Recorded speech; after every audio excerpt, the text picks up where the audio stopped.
Você não pode desistir agora. Sabe o que o Senhor Jesus diz para nós? Diz assim: mas o meu povo, o meu justo, ele viverá da fé.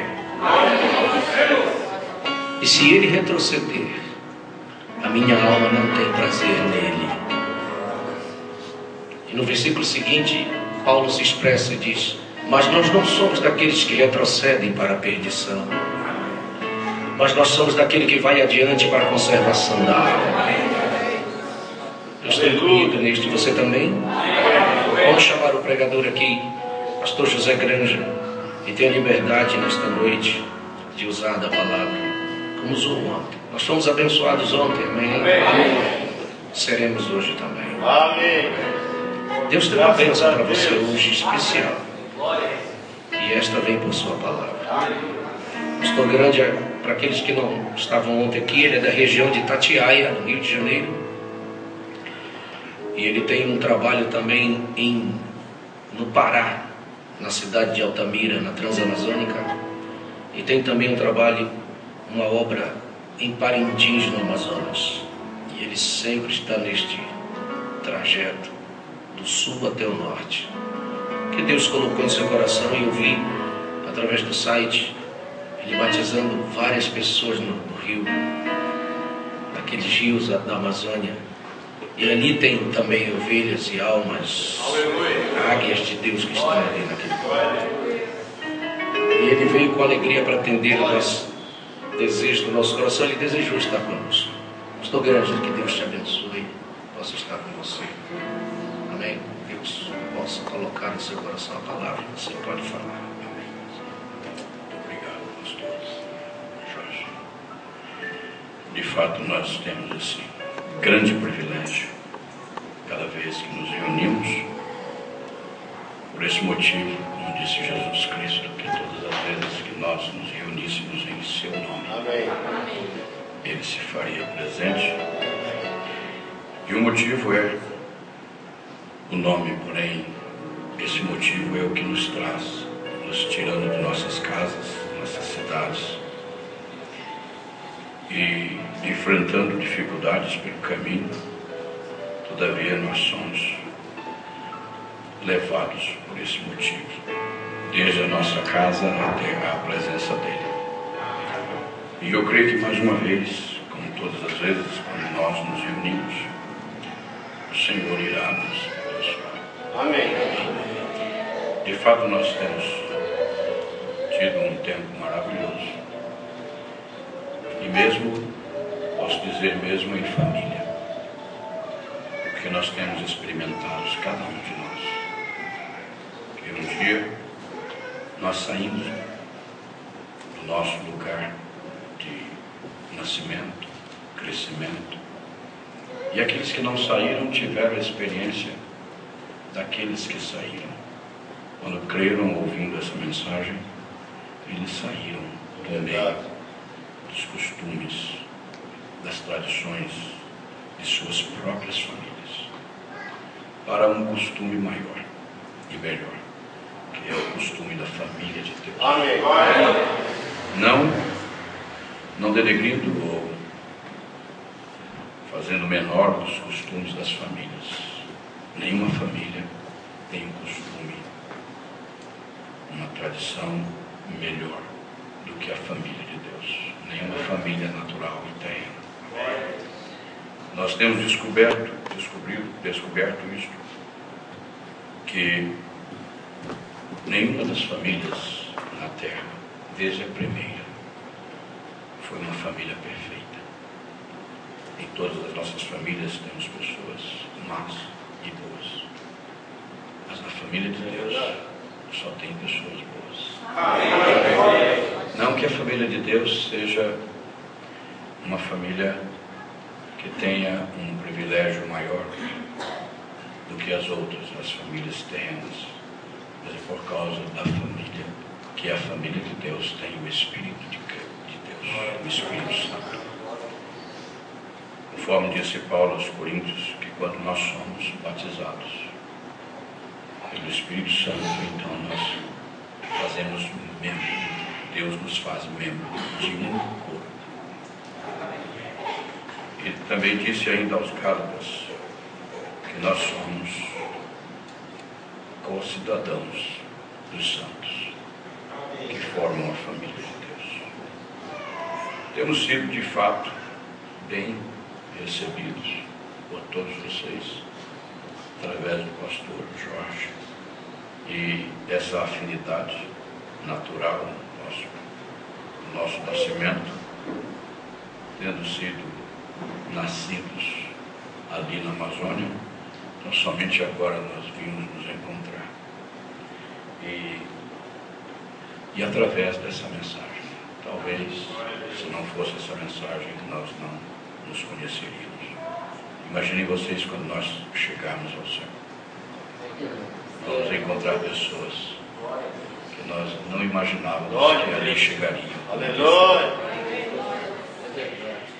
E, no entanto, nós estamos vendo, se aproximando, amanhã, domingo, quando teremos mais uma oportunidade para estarmos juntos, e logo após a escola nós pretendemos sair, para chegarmos mais cedo em casa.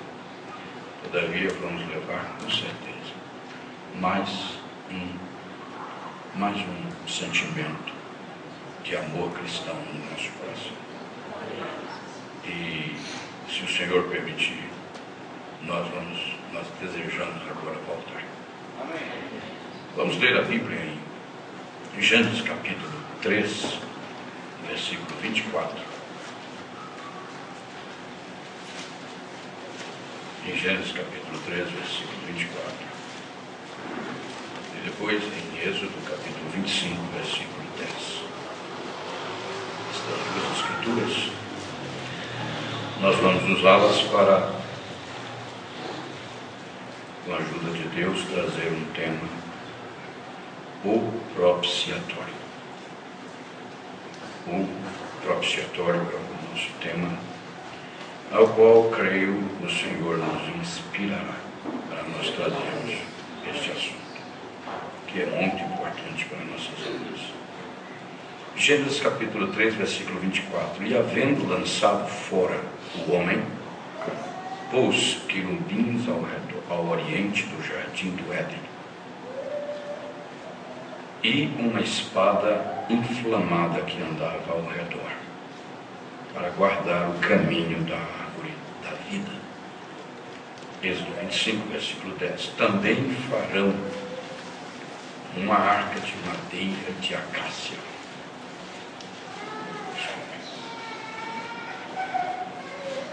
Êxodo 25, versículo 10. Também farão uma arca de madeira de acácia. O seu comprimento será de 2 côvados e meio, e a sua largura de 1 côvado e meio, e de 1 côvado e meio a sua altura. Oremos. Pai querido, Deus poderoso. Aleluia, Jesus. Temos te adorado, Senhor, com aquilo que nós podemos fazer através dos nossos louvores. Sabemos que o Senhor tem nos tirado de uma condição e trazido para uma na qual nós temos a liberdade e o gozo de louvar o teu nome. Amém. E como nós amamos, Senhor, a tua mensagem, como acabamos de cantar, pois ela nos tirou, Senhor, do mundo e nos colocou em tua presença. Ó Deus, nesta noite nós cremos que mais uma vez o Senhor falará aos nossos corações, como o Senhor tem feito todos os dias aqui.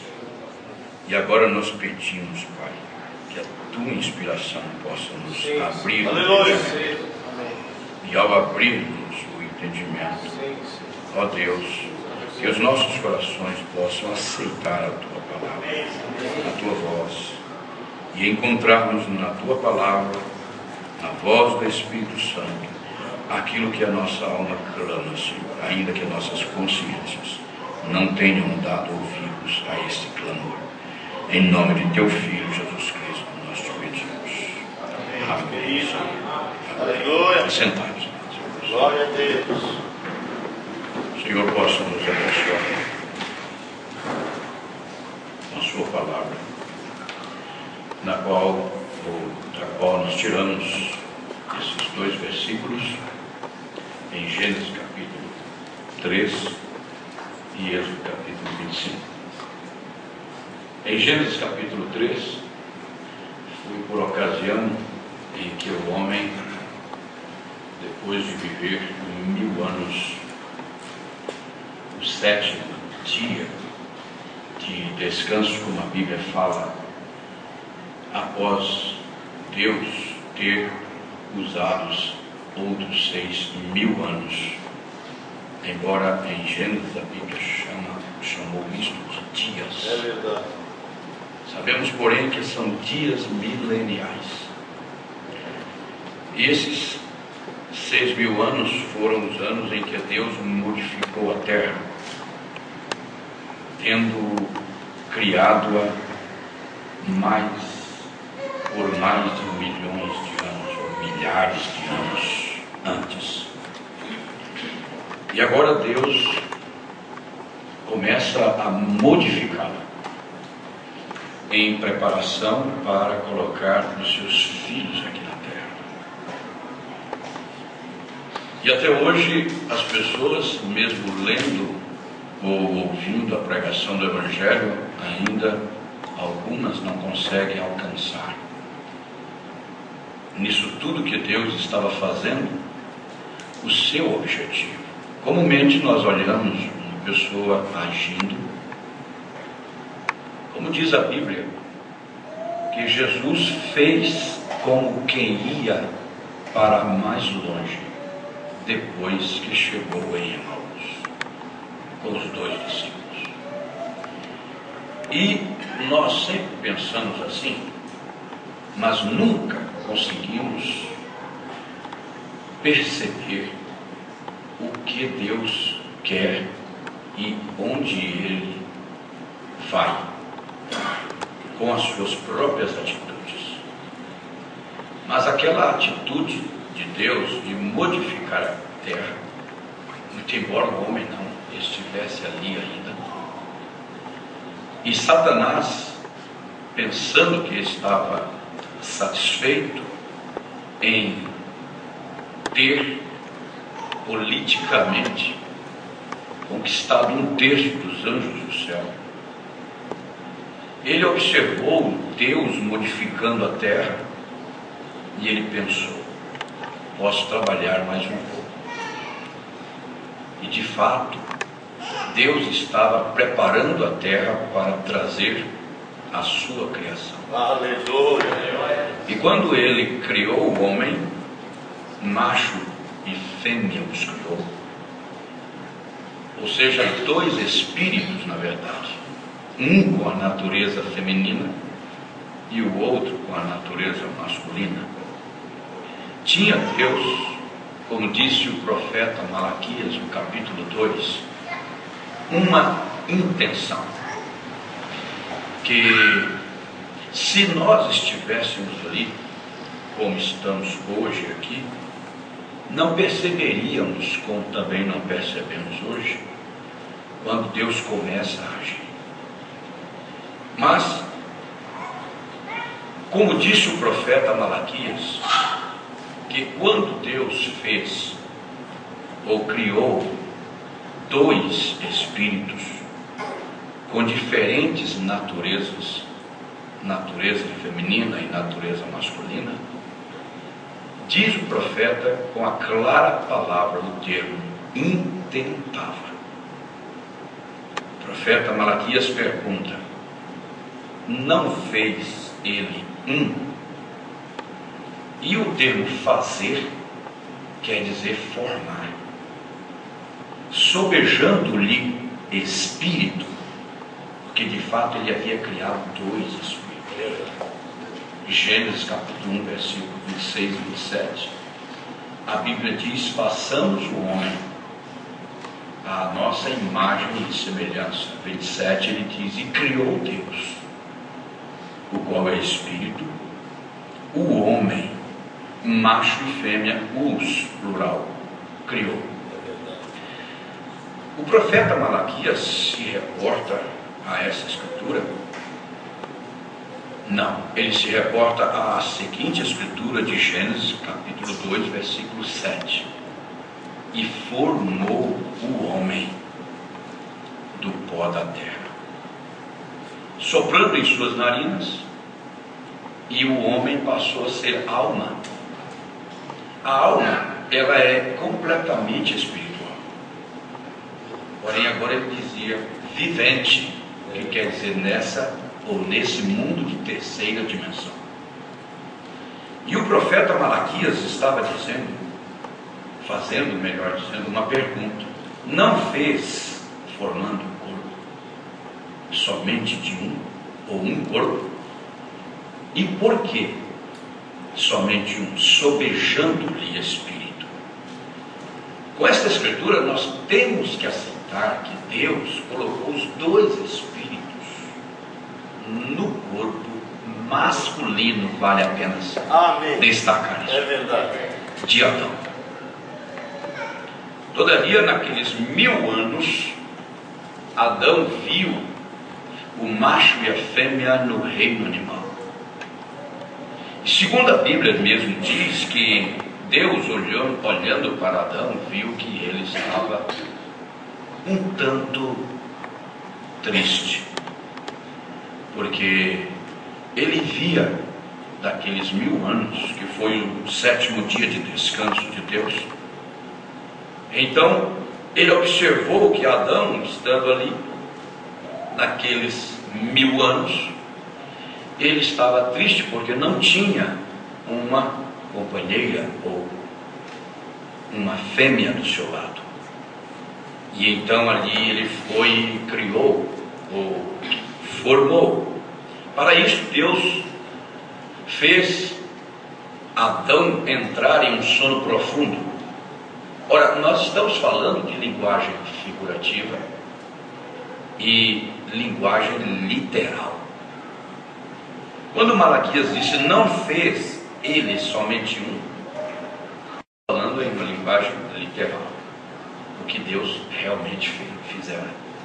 Agora, quando a Bíblia em Gênesis diz que Deus havia colocado Adão em um sono profundo, embora tenha sido de fato um sono que nós não temos como saber a sua profundidade, mas devemos crer que Adão, como Jesus, morreu para que daquele corpo ele pudesse tirar, e na linguagem figurativa fala de uma costela.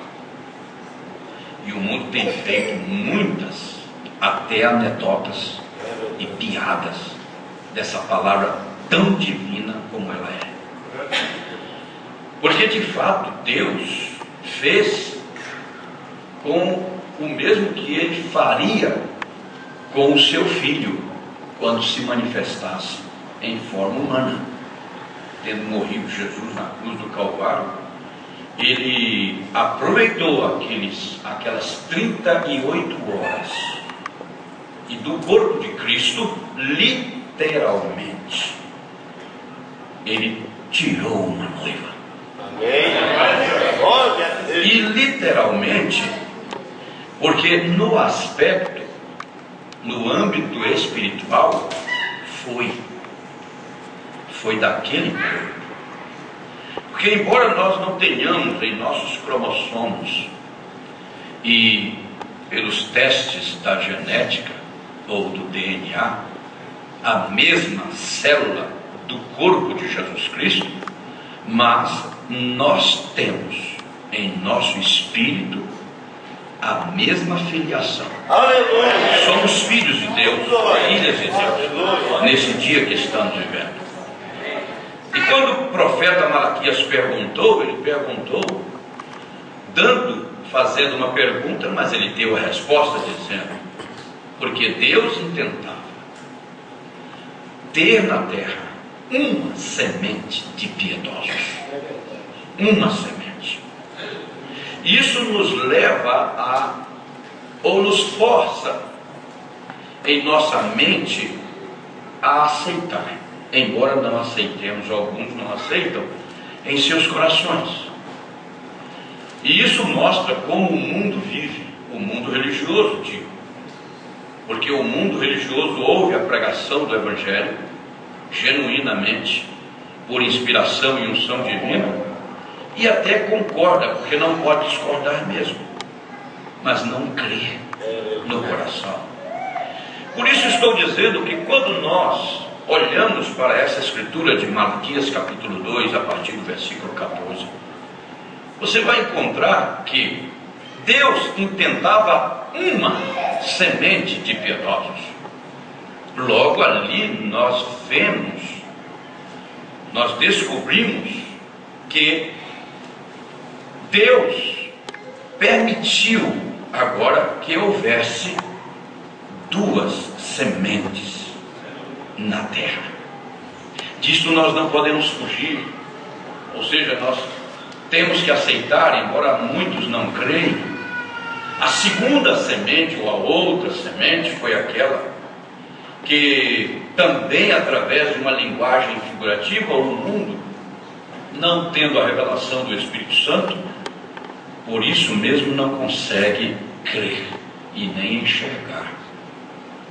Porque quando o homem, olhando para a sua esposa, vindo de um ato sexual, com aquele animal cuja forma física era mais próxima de Adão, que é hoje o chimpanzé, que é mais próximo do que o gorila, que é mais próximo do que o macaco.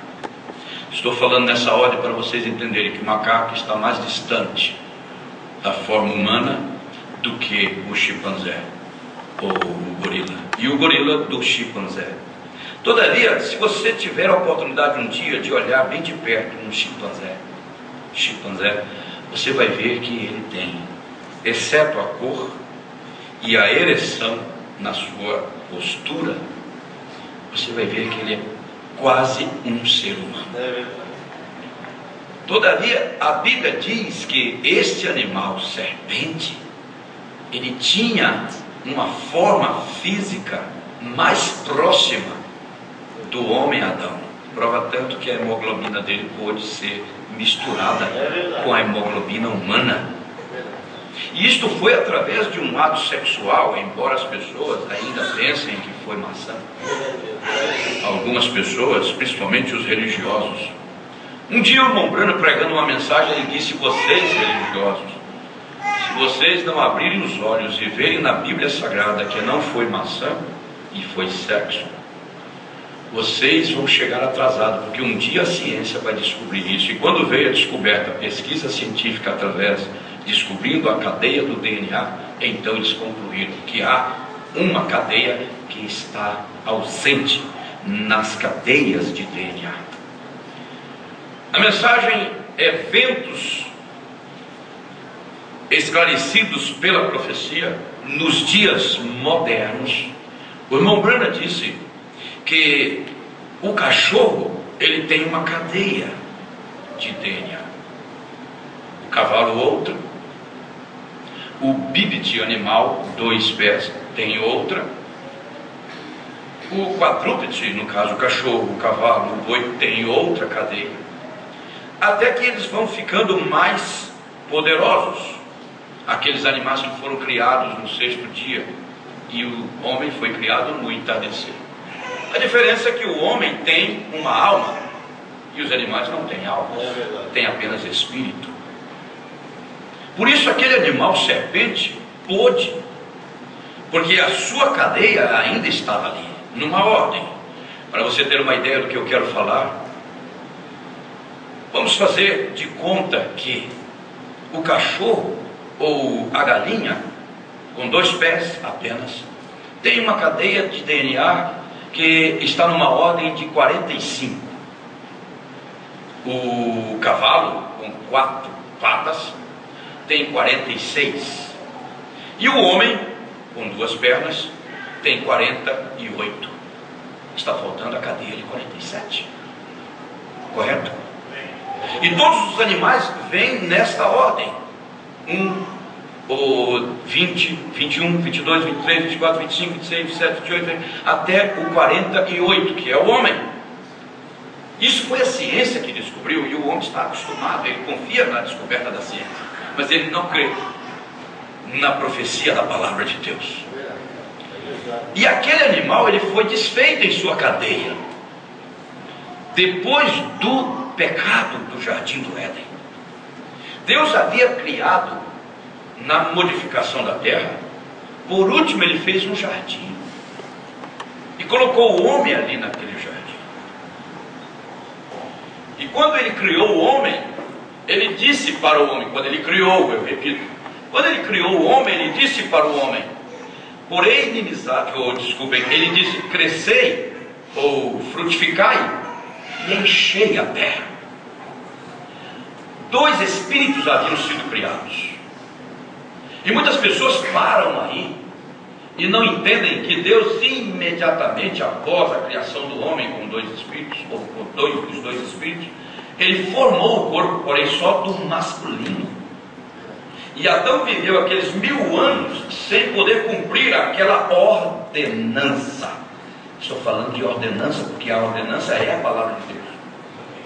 O mundo religioso se prende muito e se preocupa muito com os mandamentos. Desde que o homem consiga atender os mandamentos, que por sua vez são ministrados ou mostrados e ensinados através da igreja, então cada igreja tem os seus mandamentos, estabelecidos em uma ordem de um estatuto. Nós cremos assim, nós adoramos assim, nós fazemos assim, nós servimos assim, e nós assim. Ali cada igreja tem o seu estatuto. Isso se torna um mandamento para aqueles que entram àquela igreja.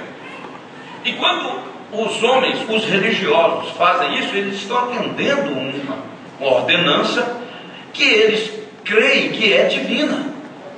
Mas observe como uma coisa tão simples. Deus veio criando ali, criou o homem, macho e fêmea, os criou e disse, frutificai e enchei a terra e dominai-a.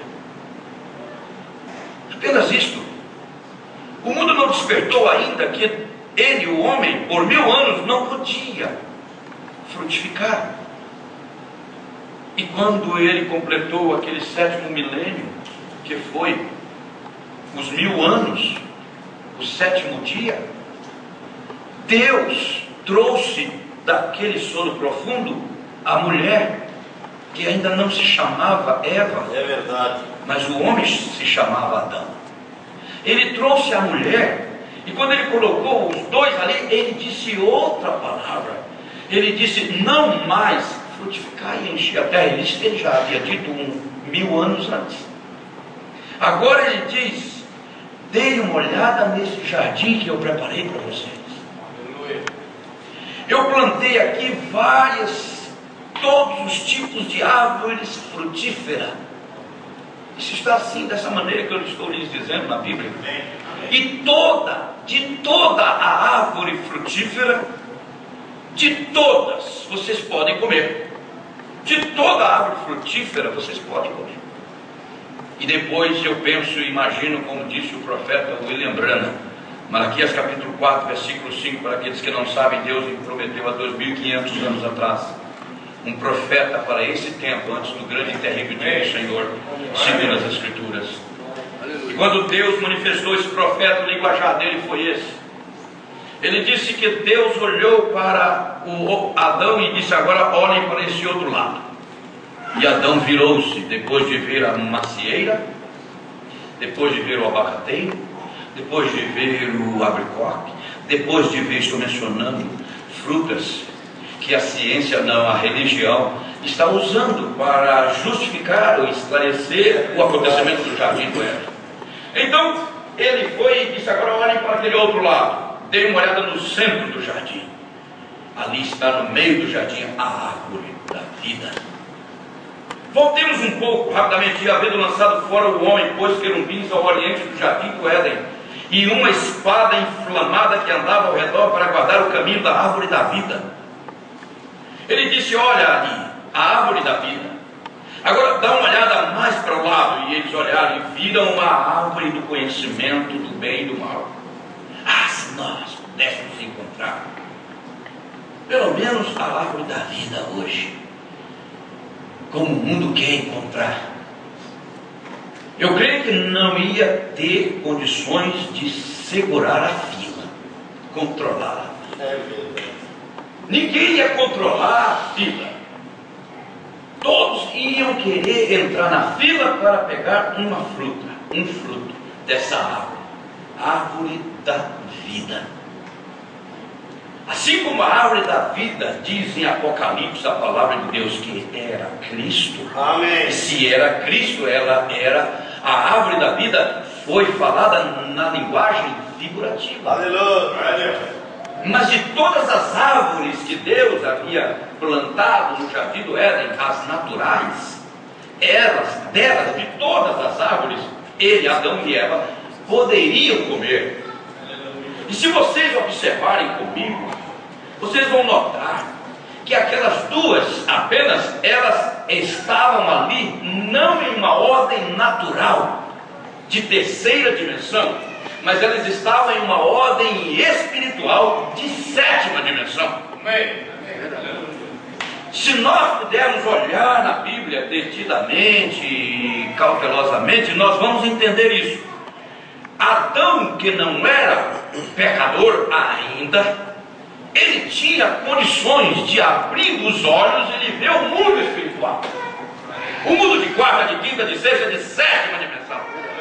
Vivendo no mundo de terceira dimensão, quando Estevão estava morrendo, sendo apedrejado ali numa porta ao redor do templo de Salomão, quando ele estava sendo apedrejado, ele olhou com seus olhos naturais e Deus abriu os céus, abriu sua visão, abriu para ele os céus, e ele olhou e disse: eu vejo a Deus no seu trono, Pai, e o seu Filho, Jesus Cristo, à direita. O Espírito Santo e o Filho de Deus, Jesus Cristo, à sua direita. Eles rangeram o dente, não porque ele estava falando de duas pessoas, mas eles entendiam muito bem, sendo judeus, que ele estava falando que aquele Jesus que havia sido crucificado alguns dias antes, aquele Estevão, ao morrer, estava dizendo que ele era o Filho de Deus. E eles não haviam aceitado aquilo, portanto mataram Jesus Cristo. E agora o homem, antes de morrer, estava dizendo que ele era o Messias. Glória a Deus. Que ele era o Messias. Agora, isso foi quando Deus abriu os olhos de Estevão. E Deus tem aberto, ele tem feito com algumas pessoas antes de morrer. Ele fez isso com o irmão Bázor. O irmão Branco foi visitá-lo em Miami quando ele estava morrendo. Diz o profeta de Deus, ele disse: eu cantei os períodos. E cheguei ali, ele estava deitado numa cama do hospital. E quando eu entrei, eles estavam cantando alguns hinos, aqueles hinos fúnebres. Está sendo um canto gregoriano. E ele olhou, e ele entrou. Quando ele entrou, ele viu ali Lázaro com os olhos fechados, sem se mover naquela cama no hospital. Ele olhou e disse: meu pai, cavalos e cavaleiros de Israel, e carruagens de Israel. E esse é um linguajar que aquele rei de Samaria usou a mesma linguagem quando ele foi visitar o rei, o profeta Eliseu, quando ele estava morrendo também. E aquele rei de Samaria, ele não gostava de Eliseu. Ele não gostava de Eliseu por causa da pregação de Eliseu, por causa da profecia de Eliseu. A palavra de Eliseu era contra o rei. Ele era contra a política do rei, a administração do rei. E quando ele falou essas palavras, o profeta que estava morrendo, ele revigorou-se. E ele disse para ele, vocês conhecem a história, vocês já leram isso na Bíblia. Ele olhou e disse: põe a tua mão. Ele colocou a mão na mão do rei e disse: coloca a tua mão no teu arco. E ele colocou a mão no arco. E ele colocou a mão em cima da mão do rei. Ele levantou-se da cama na qual estava morrendo. Ele voltou a ter vida, saúde. Parecia que ele não ia mais morrer. E quando o irmão Branham veio visitar Bázaro e ele falou as mesmas palavras, o irmão Bázaro abriu os olhos e disse: irmão Branham? Ele disse: irmão Bázaro? Ele disse: irmão Branham, está tudo bem? Ele disse: sim. E com o senhor, irmão Bázaro? Ele disse: está tudo bem. Eu estou simplesmente tão feliz, irmão Branham. Ele disse: como pode ser isso, irmão Baser? Como você está se sentindo agora? Ele disse: muito bem. Mas, irmão Baser, qual foi o melhor tempo da sua vida? Ele disse: agora mesmo, irmão Branham. Ele disse: mas, irmão Baser, você está morrendo. E ele disse: eu morrendo, irmão Branham? Eu não posso morrer, irmão Branham. Eu já morri há mais de 50 anos atrás. Aleluia. Isso é o mundo espiritual. E nós temos que considerar pela fé. Mas nesse momento que nós estamos começando a nos desvencilhar desse mundo natural, desse véu de carne que nos impede, esse véu de carne que nos impede de ver o mundo de quarta, quinta, mesmo porque o de quinta nós não queremos ver, mas o de sexta e sétima dimensão nos impede de ver essas coisas. E então ele disse: irmão Branham, mas esse é o meu melhor tempo da minha vida. Por quê, irmão Branham? Porque daqui a alguns minutos eu estou olhando ali e vejo uma porta entreaberta, e um raio de luz sai daquela porta, e eu sei que a qualquer momento ele vai abrir aquela porta e vai vir e me chamar. Ele tinha essa certeza. E antes que o irmão Branham chegasse, ele começou, naquele momento, após conversar com o irmão Branham, ele se colocou sentado ali naquela cama de hospital.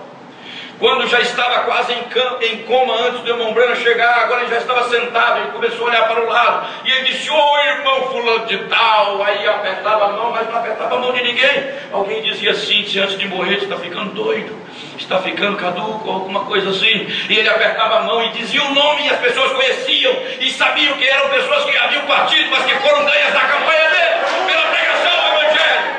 Ele estava entrando em contato com a outra dimensão, e ele já estava conseguindo enxergar o mundo espiritual. Porque nós havia saído da morte para a vida. Aquilo que Jesus Cristo falou em São João capítulo 5, versículo 22, 24, ele disse: aquele que ouve a minha pregação do Evangelho, aquele que ouve a minha palavra, e crê naquele que me enviou como pregador do Evangelho, já tem a vida eterna. Tem, ele não disse terá, ele não disse talvez tenha, mas ele disse: tem a vida eterna, e não entrará em condenação, mas passou da morte para a vida. Paulo passou da morte para a vida. Estevão passou da morte para a vida. Estevão passou da morte para a vida. Paulo passou da morte para a vida. E muitos outros passaram da morte para a vida. Parentes nossos que já partiram, passaram da morte para a vida, e antes de morrer eles tiveram visões, antes de morrer eles ouviram vozes. Nós sabemos disso. O que é isso? Quando você sai da morte e entra na vida eterna, você tem capacidade de ver, não a todo instante, porque aí para isso você deveria ser um profeta, teria que ser um profeta. O profeta, ele viveu, William Branham viveu mais de 50% da sua vida, de 56 anos. Mais da metade dos 56 anos ele viveu no mundo espiritual. Ele viveu no mundo espiritual. Ele viveu tanto no mundo espiritual que numa certa ocasião ele entrou numa lanchonete junto com o irmão Banks, seu vizinho. E quando ele olhou, ele viu duas mocinhas ali com algumas tintas em cima dos olhos, embaixo dos olhos, e uma coisa preta saindo daqui da sobrancelha e vindo até aqui perto da orelha. E ele olhou e disse: irmão Banks. Eles entraram ali para comprar um cheeseburger, ou talvez um H-burger, ou talvez um P-burger, qualquer coisa assim, do abecedário de um burger. E ele foi, e ele entrou, e ele disse: irmão Banks, eu vou orar por essas meninas, elas estão com gangrena, ou gangrena. E o irmão Banks pegou no braço do irmão Branham e disse: irmão Branham, vem cá. Vem cá. Ele disse: o que é isso? Isso é moda. Isso é maquiagem. Não, irmão Banks, isso aí é o irmão Branham vivia no mundo espiritual. Ele estava acostumado a ouvir o Senhor. Um dia ele saiu de Dallas, Texas, e entrou num avião daqueles tipo Constellation.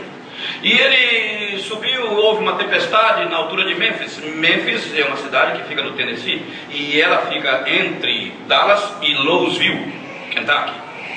Porque não tinha aeroporto até hoje, não tem, Jeffersonville. Então ele pegou um avião, ele estava em Arizona, ele foi ele estava no Texas, ele foi em Dallas, e de Dallas ele pegou esse avião. Mas houve uma tempestade ali no caminho. O diabo queria matar o William Branham, e Deus permitiu que o diabo formasse aquela tempestade no ar. E o avião, o piloto ficou preocupado. Ele disse: nós vamos ter que fazer uma aterrissagem forçada e de emergência. E ele desceu no aeroporto de Memphis e foi anunciado para todos os passageiros: vocês vão ser levados para o hotel, e amanhã às 6 horas da manhã nós vamos levar vocês.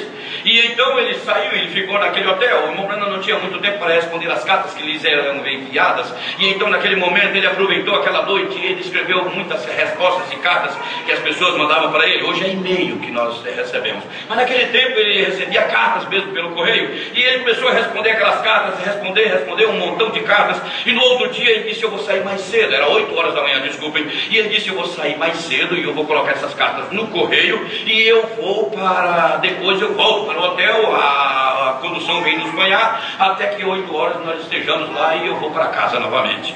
Ele não sabia que aquilo tudo era um programa de Deus em cima do programa do diabo. Em cima do programa do diabo, porque Deus é o único que pode programar em cima do diabo. Aleluia. E então ele foi e ele saiu com aquelas cartas talvez ali na mão, e ele olhou, e ele atravessou uma rua em frente do hotel. Ele ouviu um guarda, e ele viu pelo jeito do guarda, ele viu que ele era irlandês, e ele escutou num sotaque irlandês o guarda dizendo, ele pensou que era o guarda porque a voz disse num sotaque irlandês. Vocês sabem que o irmão Branham era filho de irlandês? E então ele ouviu do irlandês aquela voz dizendo assim: segue nessa direção. Ora, o guarda de trânsito está para dar a direção para os carros e também para as pessoas. E ele olhou para o guarda e disse: mas será? Ele está mandando eu ir para uma direção? E ele foi, e ele ouviu de novo, porque ele não foi naquela direção. E ele ouviu novamente a voz dizendo: segue nessa direção. E então ele parou, porque ele era um homem que vivia no mundo espiritual. Ele tinha costume de ouvir a voz de Deus. Ele entendia quando Deus lhe dava uma visão. Ele entendia quando Deus fazia um movimento. Ele chegou a dizer que os apóstolos, depois do Pentecostes, eles eram homens de poucas palavras. Eles não eram homens de muitas brincadeiras, embora você possa brincar, mas não de muitas brincadeiras. Eles eram homens sensíveis ao Espírito Santo e à sua liderança. Eles eram homens espirituais. E eles tinham condições de não ver, mas sentir a liderança do Espírito Santo em suas vidas. E saber o que fazer. Aleluia. Glória a Deus. Então ele foi e resolveu seguir. Contando essa história, esse acontecimento, o irmão Branham disse assim: eu fui um homem que Deus me ensinou a obedecer. E ele resolveu obedecer. Ele caminhou por volta de 1h30 e saiu daquele bairro central onde estava o hotel, aquele centro comercial, e ele saiu dali e foi até o bairro dos negros em Memphis, na cidade de Memphis. E quando ele entrou no bairro dos negros, ora, um homem branco, e ele encontrou, se vocês conhecem a história, eu quero chegar até o final, somente para vocês entenderem. Ali estava uma mulher, uma viúva que havia criado seu filho e dedicado aquele filho ao Senhor, mas ela era da mesma estirpe daquele profeta William Branham. Era da mesma estirpe. Então, enquanto nós estamos falando da sensibilidade que o profeta William Branham tinha, você pensa, talvez se eu fosse um profeta eu teria também, mas aquela mulher não era profeta. Ela não era profeta, muito pelo contrário, ela mesma se comparou a uma gentia, e você é gentia, você é gentil. E quando o irmão Branham chegou ali por volta de 7h30, 7h15 para as 8, ele olhou e aquela mulher disse: bom dia, pastor. Ele estava com um chapéu e um terno, e a cor do terno era bege, e o chapéu também cor bege, amarelado. E ela olhou e disse: bom dia, pastor. Ele parou e disse: como você sabe que eu sou pastor? E ela disse: você conhece aquele caso da Sunamita? Ele disse: sim, conheço, certamente. Ele disse: eu sou uma mulher como aquela. E contou todo o caso. E ela naquela madrugada estava pedindo a Deus pela cura do seu filho, que estava morrendo com sífilis. E aquele sífilis atingiu o seu coração e também a sua mente. O coração e a mente. O médico o havia desenganado. E ela contou a história para ele. E depois de contar a história para ele, ele resolveu entrar. Mas antes de entrar, ele disse: você sabe quem eu sou? Ela disse: não. Eu sou William Branham. Ele disse: nunca ouvi falar. Eu gosto dessa parte da história. Nunca ouvi falar. Engoliu, né? Disse: está bem, vamos continuar. Ela havia orado de madrugada, não por William Branham. Ela disse: Senhor, eu sou uma Sunamita. Onde está o teu Elias? Onde está o teu Elias? Glória a Deus. Vocês sabem que o filho da viúva, ou o filho da Sunamita, melhor dizendo, o filho da Sunamita, ele, o lá da Bíblia, o filho da Sunamita, quando ele estava morto, ela foi aos pés do profeta Elias. Onde está o teu Elias? E o irmão Branham, se não tivesse sensibilidade, jamais ele iria ali, jamais ele oraria. Mas a oração daquela mulher fez com que Deus permitisse o diabo fazer e formar uma tempestade para matar o William Branham. E Deus pegou a intenção do diabo e reverteu aquilo e tornou em bênção para a vida daquela viúva. Esse é o nosso Deus, a quem servimos hoje. Sensibilidade espiritual. Vamos voltar para o Jardim do Éden. Antes do pecado. Depois do pecado eu não quero viver ali, não. Então ali estava Adão e Eva, ainda não assim chamada, porém ele olhava e via, porque Deus mostrou. Está vendo aquela árvore ali no Jardim do Éden? Sim, aquela é a árvore do conhecimento do bem e do mal. E então ele olhou. Sim.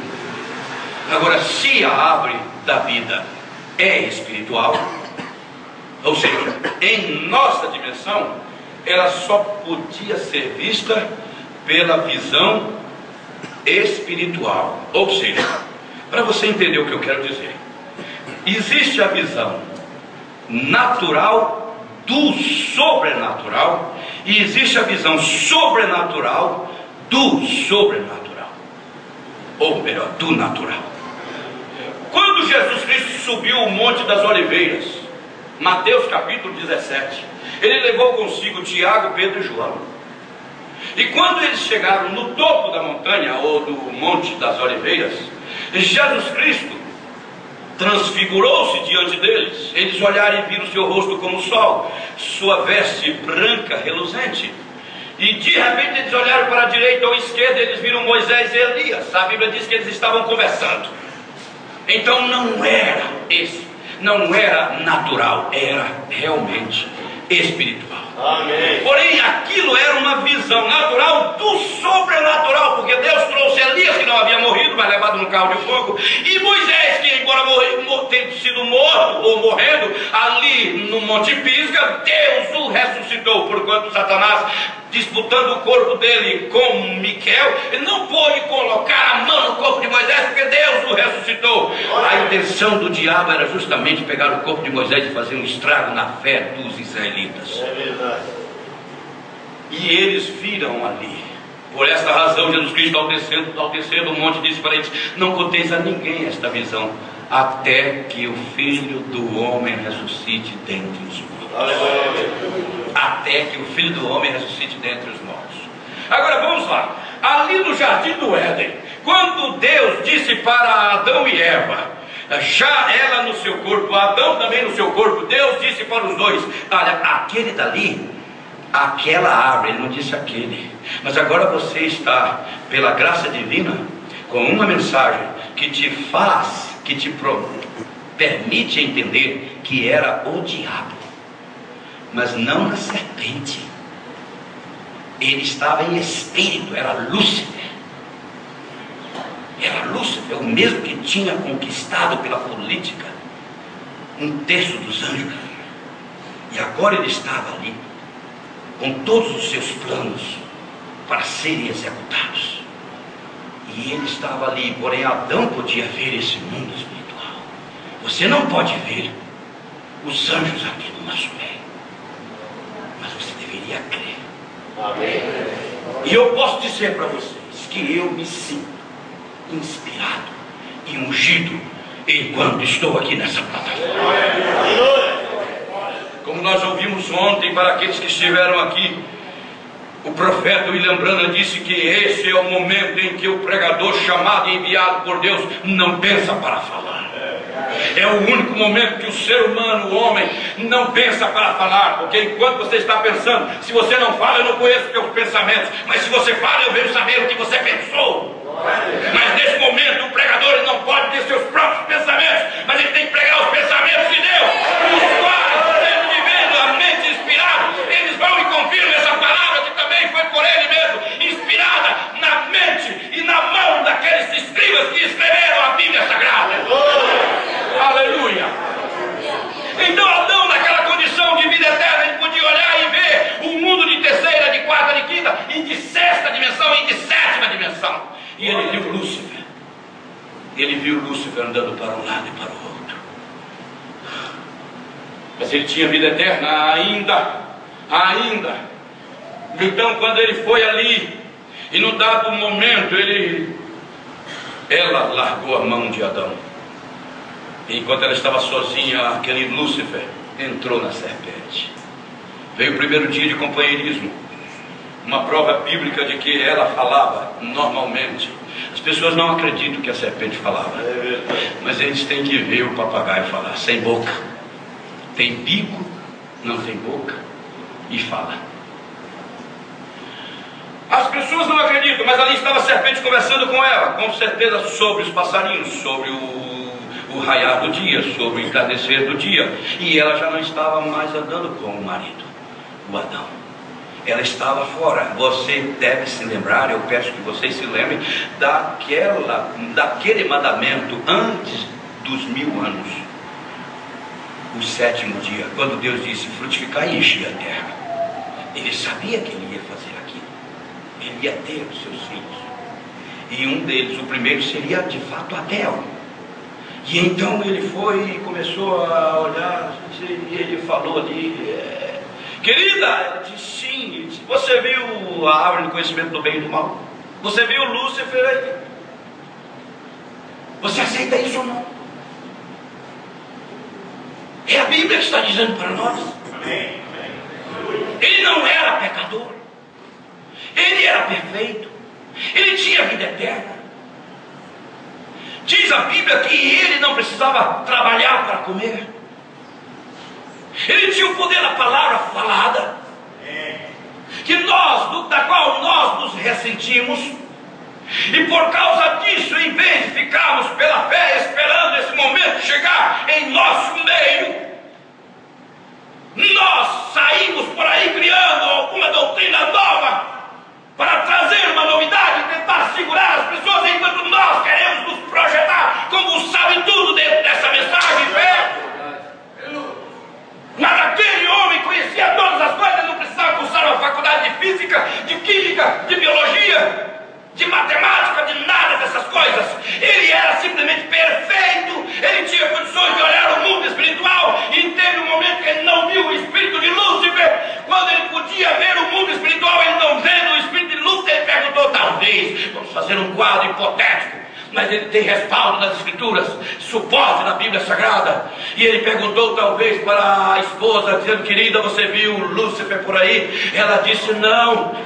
E agora, quando ela começa a conversar, ele faz uma pergunta, a serpente macho faz uma pergunta para a Eva, depois de conversar sobre muitos assuntos, sobre a política do dia, sobre a poupança da hora, sobre as guerras, sobre isso, sobre aquilo. Vocês sabem que eu estou trazendo o assunto para o nosso tempo. Eu estou trazendo para o nosso tempo porque você precisa entender uma coisa nessa noite.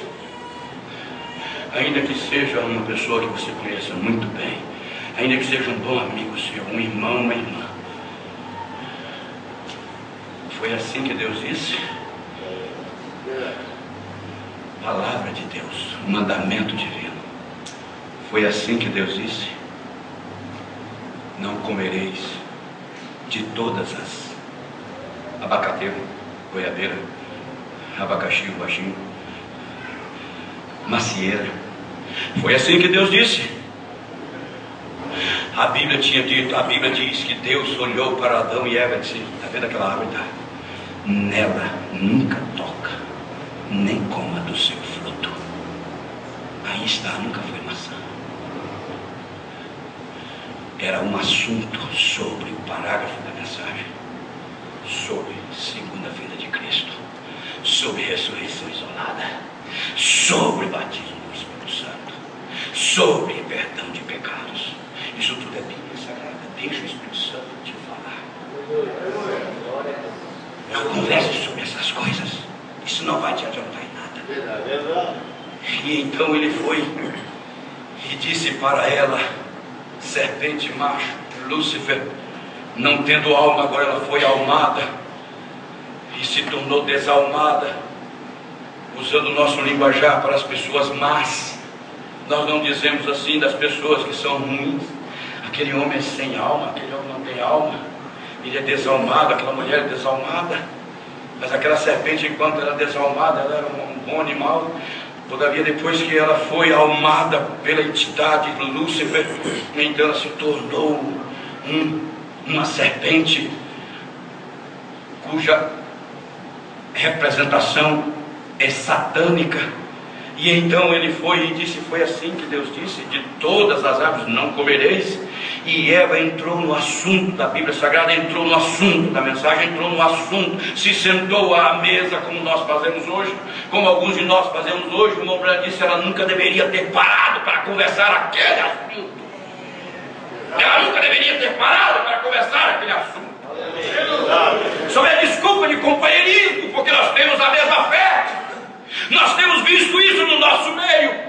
Temos visto pessoas boas sendo engodadas e enganadas por espíritos que entram nas pessoas que são nossos amigos, nossos velhos conhecidos, nossos velhos companheiros. Trabalharam conosco no evangelismo do evangelho, pregaram até mesmo para nós. E eles pensam que podem agora, porque ganharam, receberam de Satanás, almado pelo diabo, eles podem trazer para nós uma novidade. É verdade. E o que aconteceu foi que Eva caiu. E quando Adão olhou, ela vinha morta já. E havendo lançado fora o homem, pôs querubins ao oriente do jardim do Éden. Por que não colocou no ocidente? Por que colocou no oriente? Porque o oriente é o local de onde viria a salvação. E a espada inflamada, em qualquer tradução quer dizer flamejante, uma espada de fogo. E aquilo estava ali no Oriente, porque é dali do Oriente. A Bíblia diz que Adão viveu 930 anos e nunca jamais encontrou o caminho de volta para entrar no jardim do Éden. E Éden significa deleite, e deleite se tem apenas com o prazer, não um prazer, mas o prazer. E esse prazer não é com churrasco, não é com sexo, não é com dinheiro, não é com casa, não é com carro, não é com amizade, não é com companheirismo, não é com igreja. Esse prazer se tem apenas depois que nós alcançamos a vida eterna. Esse é o prazer. E a Bíblia diz que ele foi expulso. Observe o que diz a Bíblia. Versículo 23. O Senhor Deus, pois, o lançou fora do jardim do Éden para lavrar a terra de que fora tomado. Versículo 24. E havendo lançado fora o homem, pôs querubins ao oriente do jardim do Éden. Então a terra do jardim do Éden era diferente da terra fora do jardim do Éden, ali do lado? Não, isso é uma linguagem figurativa. O jardim do Éden era um lugar, nós sabemos que geograficamente, naturalmente falando, ele era ali próximo da capital do Iraque, hoje, Bagdá. Próximo do Bagdá. Era ali. E Deus o tirou de dentro do jardim do Éden, porque ali Éden significa, espiritualmente falando, uma condição de vida eterna. Porque Éden significa deleite, e deleite só se tem com o prazer. E o prazer só se obtém com a vida eterna, o verdadeiro e original prazer. Só se obtém com a vida eterna. E a vida eterna só se obtém também quando nós podemos crer na pregação do Evangelho. Como disse Jesus, mencionado há poucos minutos atrás: aquele que ouve a minha voz, a minha pregação, e crê naquele que me enviou, tem a vida eterna. Ele não disse terá, mas tem a vida eterna. Acontece que muitos de nós ouvimos a pregação do Evangelho, mas nós não acreditamos que o homem que está pregando, embora seja baixinho, seja alto, seja feio, seja gordo, seja isso, seja aquilo, embora não saiba falar direito o português, mas nós não pensamos que esse é um homem chamado e enviado por Deus. Nós não deveríamos olhar para a sua aparência, mas pela palavra que ele está falando. E nós dependemos da palavra que está sendo pregada, e não da pessoa que está pregando a palavra. Aleluia. Também farão uma arca de madeira de acácia, o seu comprimento será de 2 côvados e meio, quer dizer 1,5 metro. 2 côvados e meio, porque cada côvado era 60 centímetros, e meio era 30 centímetros, então 2 côvados eram 1,20 metro, com mais meio 1,5 metro.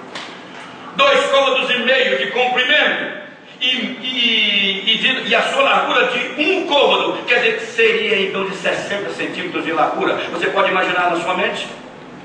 Isso é a arca. Isso agora é depois que eles saíram do Egito e entraram no deserto, e Deus estava falando para Moisés algo que já existia, dizendo: conforme te foi mostrado, assim faz o modelo. Esse é o capítulo 25 de Êxodo. Eu gostaria de ler da Bíblia em Êxodo alguns versículos desse capítulo 25. E eu quero que vocês observem algo extraordinário aqui, no capítulo 25. No capítulo 25 de Êxodo, foi quando Deus fez um pedido de oferta. Ora, vocês não imaginam como isso tem sido usado pelos pregadores do Evangelho da compensação. Porque eu prego pela graça divina o Evangelho da salvação, mas há pregadores do Evangelho da compensação. Se você der 100 de oferta, você vai receber 1000 de volta.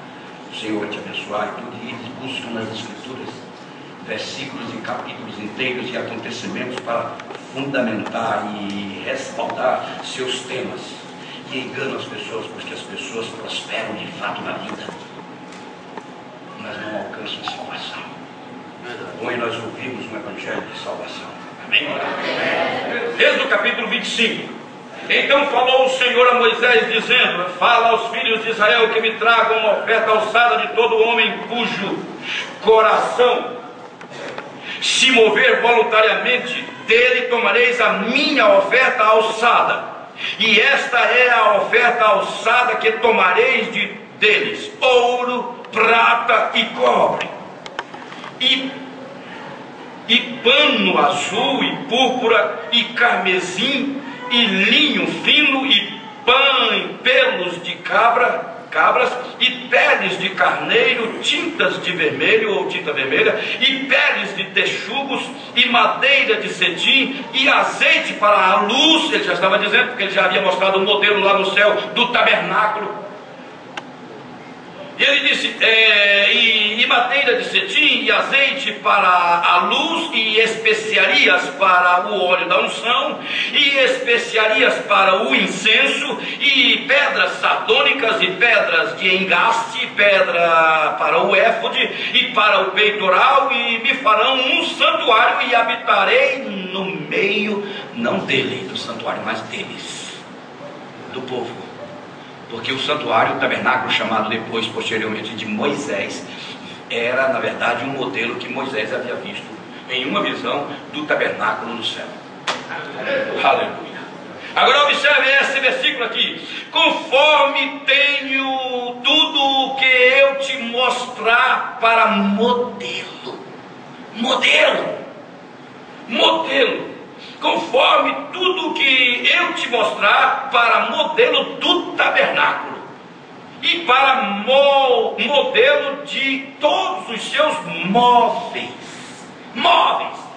como se fosse hoje púlpito, plataforma, bancos para as pessoas, cadeiras na plataforma, cortinas e etc. Tudo isso nós fazemos. Assim Moisés ia fazer, porém ele teve uma sugestão dada pelo próprio Deus. Olha, eu vou te dar um modelo, eu vou te dar uma visão. E quando ele abriu os olhos, ele viu o tabernáculo no céu. E ele disse que tinha que fazer desse modo. Veja, e seus móveis a si mesmo o fareis. Foi por esse motivo que Deus pediu aquelas ofertas. Apenas por esse motivo que ele pediu aquelas ofertas. E então quando ele vem, no final, ele vem e diz: e havendo lançado fora o homem, eu descobri, também fará uma arca de madeira de acácia.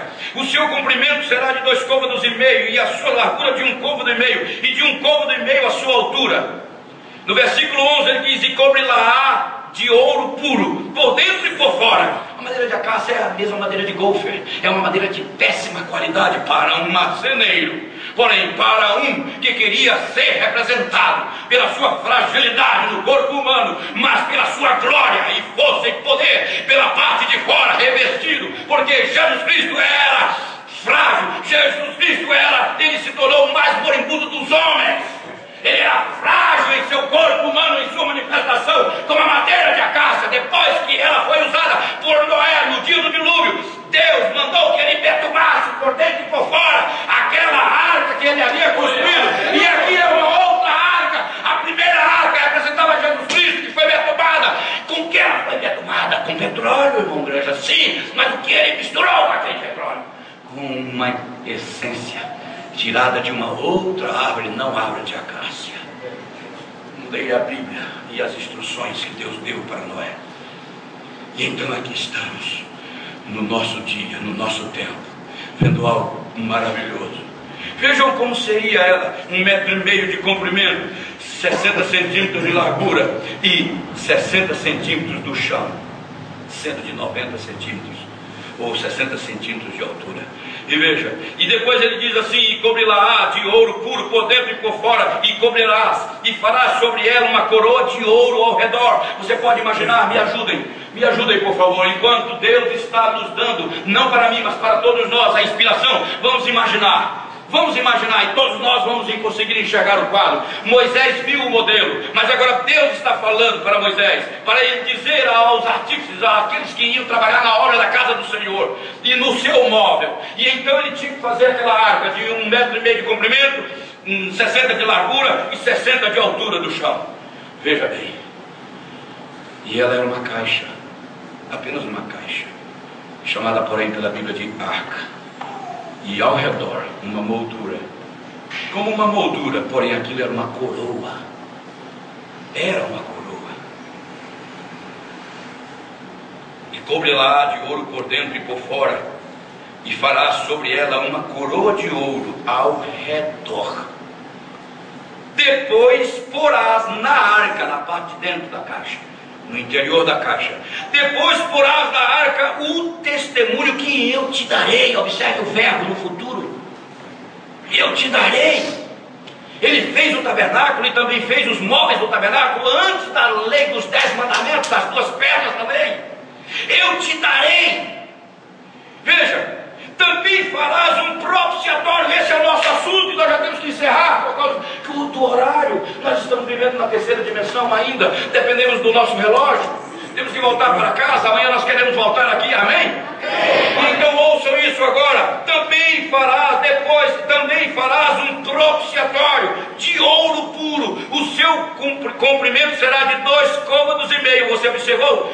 Do mesmo tamanho da caixa da arca, 1,5 metro de largura ou de comprimento, e a sua largura de 1,5 côvado, exatamente como uma tampa. Exatamente como uma tampa. E essa tampa é exatamente o propiciatório que tanto se fala dele hoje. Tanto se fala dele hoje. Aleluia. Oh, como dizia o irmão Branham quando estava pregando, ele Espere somente nós chegarmos nos 4 guardiões desse propiciatório: Mateus, Marcos, Lucas e João. Leão, boi, homem e águia. Aleluia. Observe só isso aqui. E faz também 2 querubins de ouro. Agora observe o detalhe: de ouro batido os farás.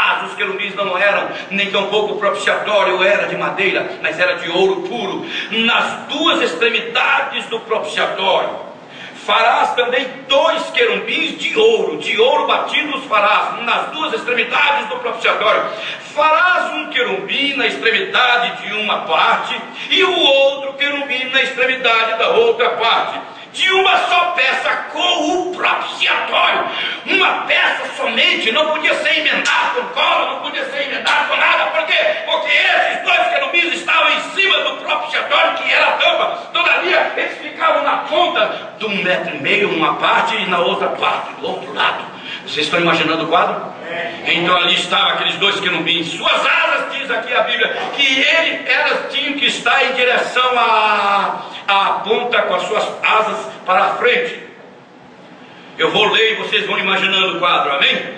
Farei dos querubins nas 2 extremidades dele, de uma só peça, não podia ser separada, tinha que ser feita de ouro puro, e ele tinha que trazer aquela tampa, e ele tinha que continuar com aquele ouro e fazer ali o querubim, e colocar o querubim de frente para esse, e o outro querubim de frente para esse, com as suas 2 asas abertas, e com as suas pontas das asas para frente, e as 2 pontas do outro querubim também para frente, quase encostando uma na outra. E isso faria ali uma coisa que nós estamos hoje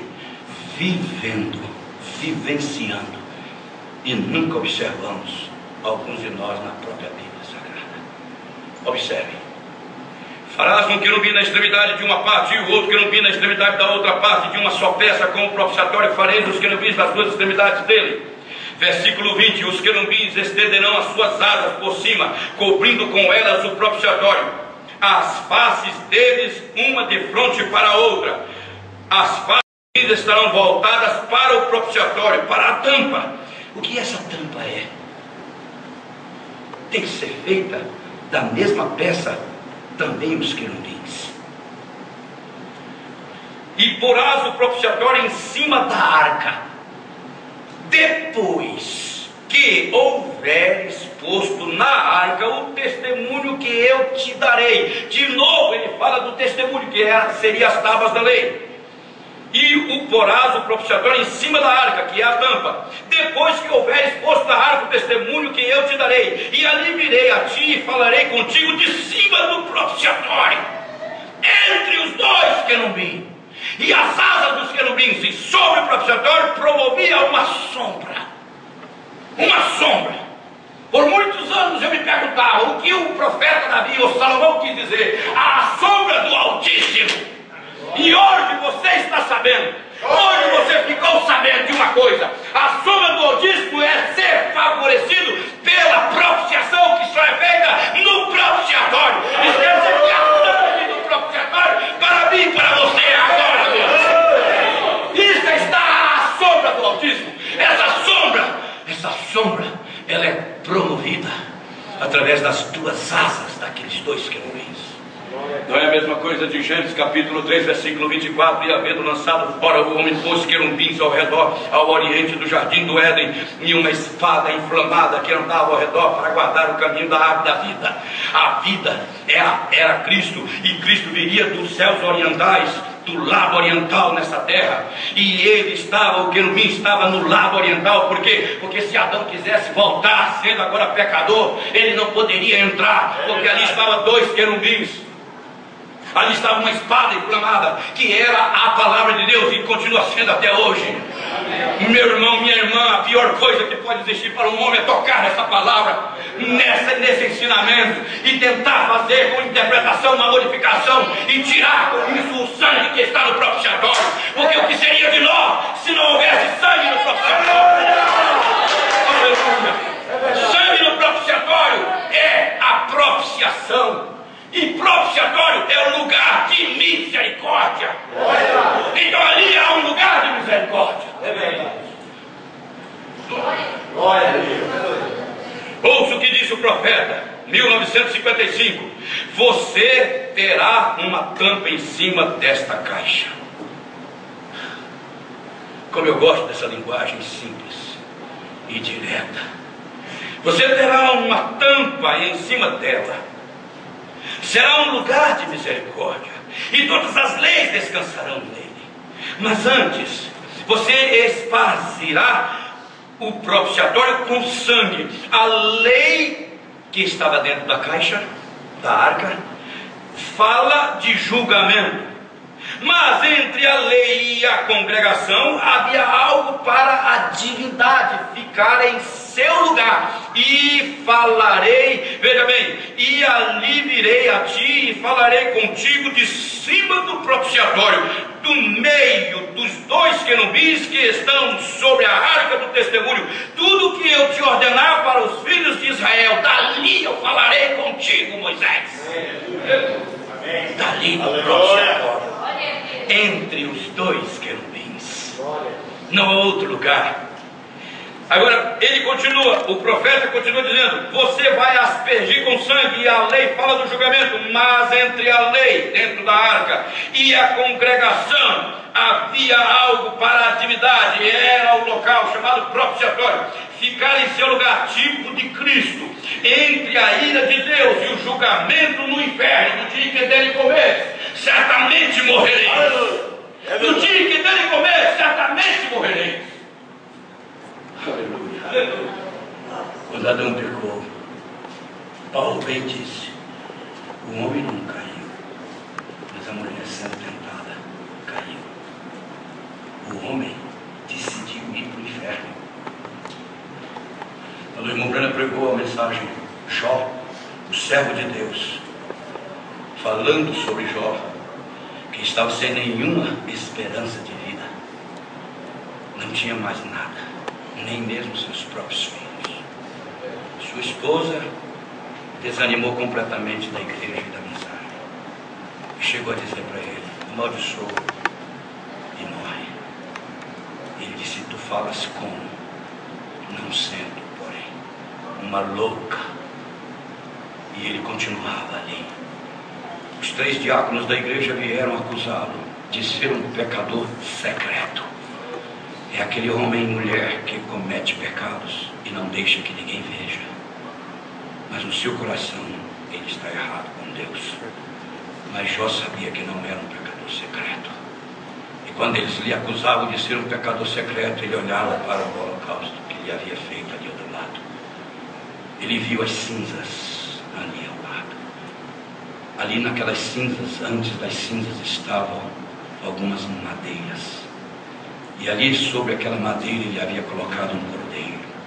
Não por ele somente, mas pelos seus 10 filhos. E quando eles lhe acusavam de um pecador secreto, ele olhava para o holocausto. Ó, como nós deveríamos olhar para a cruz do Calvário. Quando nos acusam, as pessoas veem nossos erros e falhas. Me diga quem não tem. Mas nós não temos pecado, porque fumar, beber, mentir, roubar, até mesmo cometer ato sexual fora do casamento, não é pecado. Não é pecado. O pecado é não crer nessa palavra que você está ouvindo agora mesmo, é não aceitar essa verdade, a qual está sendo dita para você, para que você entre numa condição real de vida eterna. E então ele olhava para aquela, e ele batia ali em cima do holocausto e dizia: eu não sou um pecador secreto. Da mesma forma, o profeta diz assim aqui, veja: havia algo para a divindade ficar em seu lugar, tipo de Cristo, entre a ira de Deus, o julgamento no inferno. Entre isso e o crente está a própria deidade. Quando Adão estava ali, todos nós sabemos que todas as tardes, no entardecer, a Bíblia chama de virada do dia. No entardecer, Deus vinha como uma coluna de fogo, sendo a coluna de fogo, e ele pairava sobre uma pedra. E ele sabia que Adão e Eva já estavam ali, os dois, esperando antes do pecado. E eles tinham companheirismo ao entardecer a cada dia. Mas houve uma tarde que Adão não apareceu. E Deus começou, é claro, você tem que entender a linguagem figurativa. Deus, sendo eterno, ele sabia onde Adão estava. Todavia, isso é para que você entenda que ele agora estava numa condição que não podia nem mesmo se colocar na presença de Deus. Não tinha mais companheirismo, não tinha mais capacidade de ver o mundo espiritual. Todavia, ele ouviu a voz de Deus. E há muitas pessoas que também estão sentindo medo, porque quando ele ouviu a voz, quando Deus bradou ali no Éden, dizendo: Adão, Adão, onde estás? E diz o profeta que o correto seria o inverso acontecer. Após ter caído no pecado pelo engano da sua esposa, ele deveria sair dali desesperado, dizer: Deus, Deus, tem misericórdia de mim, eu acabei de cair, há misericórdia para mim ainda, Senhor. Mas foi o inverso. Deus veio atrás, e nenhum homem pode dizer que um dia foi atrás de Deus. É Deus que cruza o teu caminho, é Deus que entra no meio da tua vida, ele entra no teu caminho, ele cruza o teu caminho da mentira, cruza o teu caminho da indiferença, cruza o teu caminho da incredulidade. Ele quer mudar a tua vida pelo teu caminho mudado. E então ele foi e disse: eu ouvi a tua voz e temi. Comeste tudo fruto que te disse para não comer.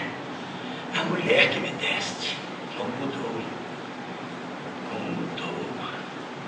Quando estava noivo, quando estava namorando, minha querida, né? Meu amor, nós vamos fazer um lar assim. Deus foi quem escolheu. Deus foi quem fez o casamento. Deus foi quem deu tudo para ele. Mas agora ele disse: a mulher que tu me deste, a mulher que tu me deste, a mulher que tu me deste. E então ele foi falando com eles. Mas o detalhe que eu quero destacar nesse momento é o medo de Adão ao ouvir a voz. Muitas pessoas, ouvindo a pregação do Evangelho, elas se tornam com medo de aceitar essa palavra, medo de tomar esse caminho com Deus. E eles ficam protelando e lançando para outra semana e para outro dia. Não, eu gostei da pregação, eu gostei de visitar a igreja, eu gostei de ouvir o pregador e tudo, mas eu vou deixar para depois. Eu vou deixar para depois. Quando o pecado entra na vida de uma pessoa, a primeira reação é o medo. O irmão Branham chegou a dizer que quando Maria Madalena foi a quem Jesus primeiramente apareceu, a Bíblia diz nos 4 evangelhos que Jesus, quando ela estava chorando, disse para ela, ele apresentou-se para ela, e o profeta diz que ele disse: não tenhas medo, não tenha medo.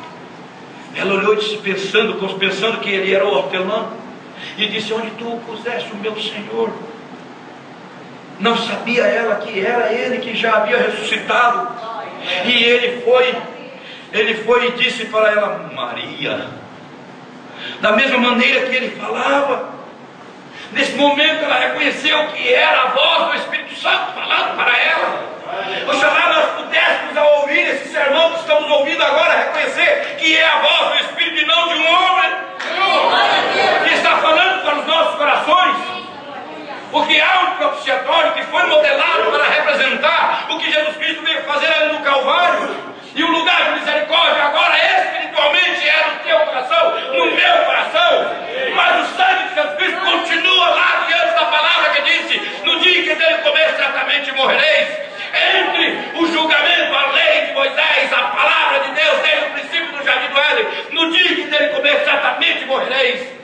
E todos nós viemos pelo pecado. Nós sabemos disso. Todos nós vimos através do pecado. Mas agora vamos todos ficar em pé nesse momento. Aleluia.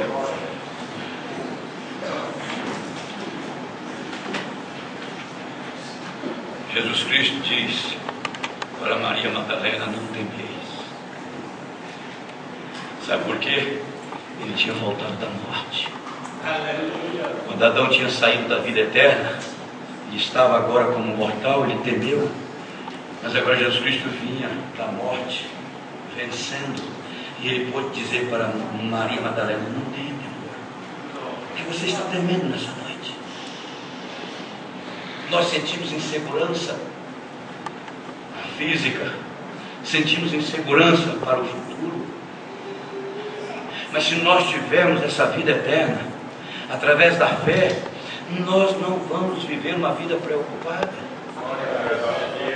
Eu li na mensagem o profeta dizendo que ele encontrou-se com uma mulher que tinha por volta de 55 a 60 anos de idade.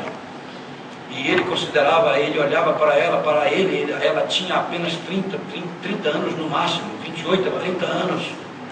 E quando ele soube que ela tinha por volta de 60, ele disse: minha irmã, qual é o segredo da sua juventude? Ela disse: desde o dia que eu conheci a Cristo, eu coloquei todos os meus assuntos e preocupações e cuidados na mão dele.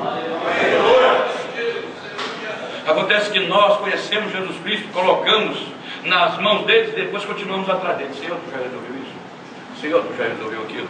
Senhor, e aquilo, Senhor, que eu coloquei nas tuas mãos? E aquilo mais, e aquilo mais, e aquilo mais. Aí nós chegamos a um estresse tão grande que começa a aparecer os pés de galinha, pé de galo, pé de tudo no rosto. E os cabelos começam a ficar brancos e nós começamos a entrar em depressão e não se sabe mais o que viver, como viver. Quando o cristão deve viver uma vida de prazer com o Senhor Jesus Cristo.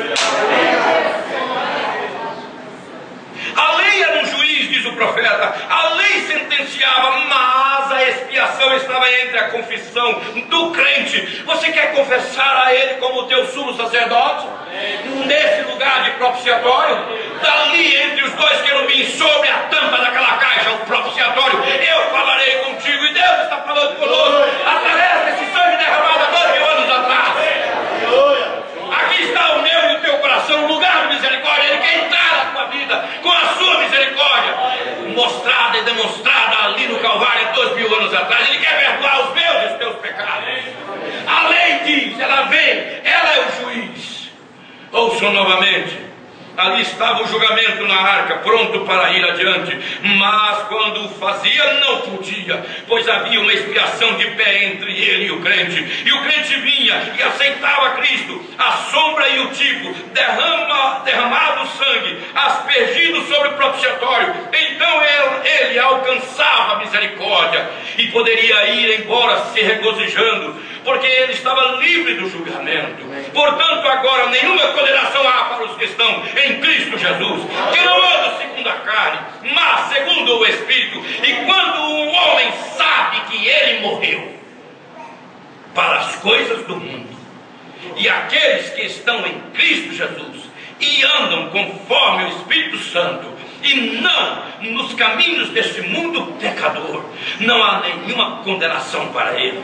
Ele pode olhar na cara do inferno e do julgamento e se alegrar, porque é o sangue de Cristo fazendo expiação de pé entre ele, o pecador, o crente confessando, e o julgamento. Amém. Aí está você, irmão, o crente uma vez dentro, a tampa fechando aquilo que se estabelece por todo o tempo. Amém. Ouro divino colocado sobre e debaixo, colocado dentro, colocado por fora, e tudo ao seu redor, envolto em divindade. Cada homem que entra em Cristo está envolvido no Espírito Santo e se tornam filhos e filhas de Deus.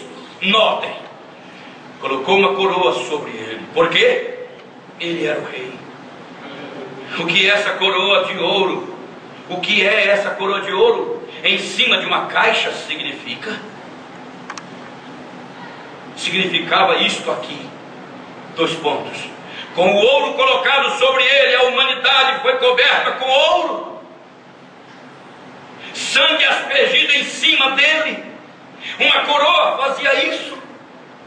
Era, porém, de espinho ali em Jerusalém.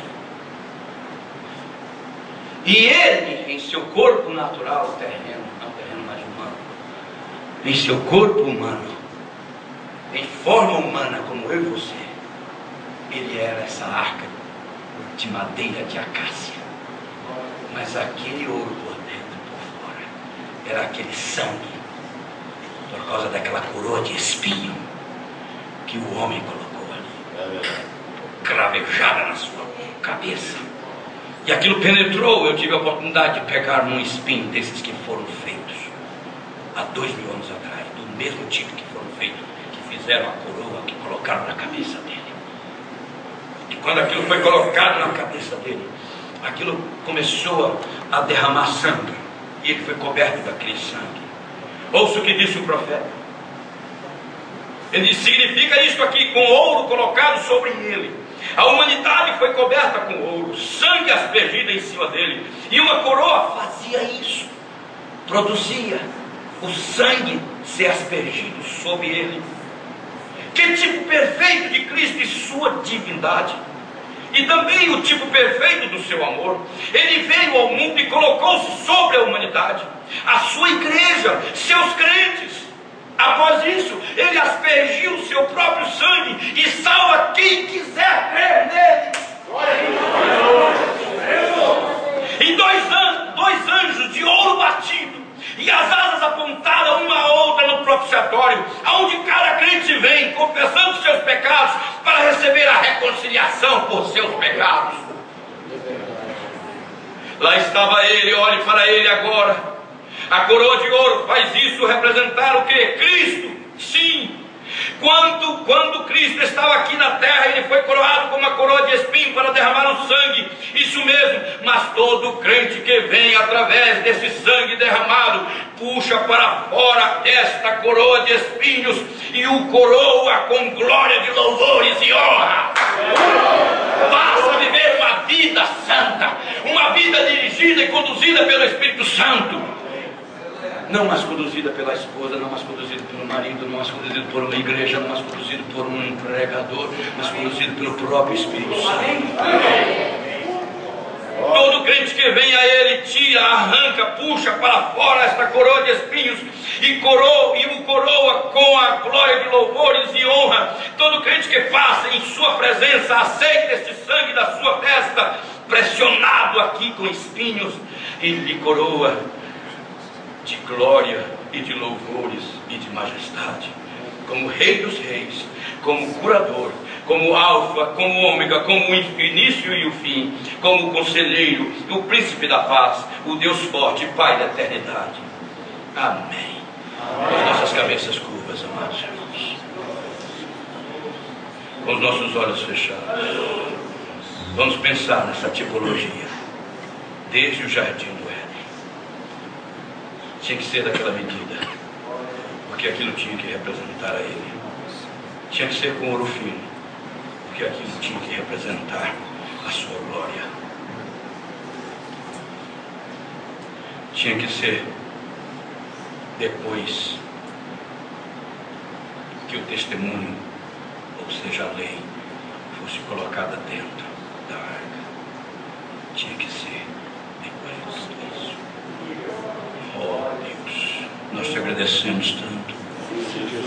E eu creio, Senhor, que o teu Espírito Santo pode ungir e inspirar essas palavras no coração de um filho, de uma filha eleita e predestinada para nesta noite, ouvindo a tua voz, crer na tua palavra e pensar em seu coração e dizer: ora, eu tenho sido então um filho de Deus que apenas vive no pecado.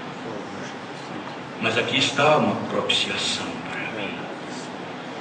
Deus, eu te peço no nome de Jesus Cristo, se há algum homem ou alguma mulher no nosso meio que não tem vivido através ou por esta fé, ainda que tenha sido um religioso por anos, ou que não tenha sido um religioso por anos, mas que nessa noite, ouvindo a tua voz, não pela sua mente, mas pela fé, pôde entender o que significa toda essa palavra, esses móveis, esse tabernáculo,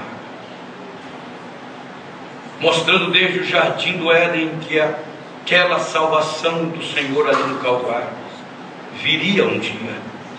E agora nesta noite, antes do fim do mundo, Senhor, esse será um dos últimos sermões para a humanidade. E, ó Deus, pode ser o primeiro para uma alma eleita e predestinada. Em nome de teu Filho eu te peço, para a glória do teu nome e louvor da tua salvação, que o Senhor possa revelar a tua palavra, Senhor, o teu grande amor aos corações eleitos e predestinados.